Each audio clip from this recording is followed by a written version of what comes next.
There's a supply chain mess. Here's what you need to know. We're struggling to make things and move things. They're calling it containergeddon as ships struggle to move things around the world. But not just that. In countries like Vietnam, you see Nike struggling to actually make things because of lockdowns caused by COVID. Right now, China is saying people need to store because they're going to lock down again for COVID. All of this doesn't help the supply chain. Of course, could this cause stagflation is the issue for the financial markets. What do you need to know? What's going on? Well, it's not just COVID. You've had a fall in demand, people being laid off, and then obviously a massive rise in demand. Part of the issue, suddenly there's a surge. Also a lack of infrastructure around the world. Old infrastructure that badly needs changing. There's 70 ships outside LA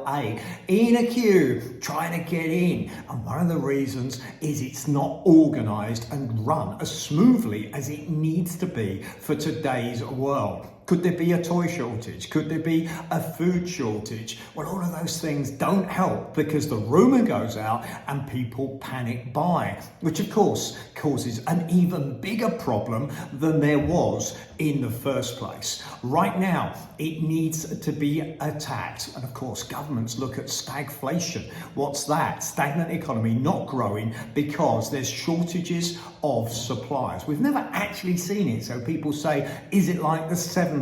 Well, no, it's not. We've never seen a situation whereby this needs to be attacked. Of course, we see and we look at it. Some people say it's temporary. They'll sort it out. Companies are now saying it could last until the end of 2022, just simply and solely because the infrastructure's not there and it needs to change. And we add to that, of course, if inflation is rising and banks raise interest rates to stem what could be inflation rising and compounding. What do I mean? If inflation goes up, wages go up. As wages go up, prices go up, causes more wages to go up, causes more prices to go up. It's not a good circle. Governments will need to do something to slow it down, slow the prices down. But of course, if you're doing that in a stagnant economy, it means governments have limited resources. So if you're investing your money, you need to be talking to an advisor, you need to be putting it in the right sectors. And of course, the right sectors is part of the problem. COVID has changed the world. So in other words, once we came past and we got through and countries started to open up, there were different demands. The demands weren't the same as there were previously. We've seen Amazon say it's going to slow their figures down next quarter. Apple say it's going to slow down their figures next quarter. Big companies saying they're affected. Car makers, there's a shortage of semiconductors. Companies are laying people off because they don't have the resources to make the cars. So it's making the cars and moving the materials that actually causes the issue.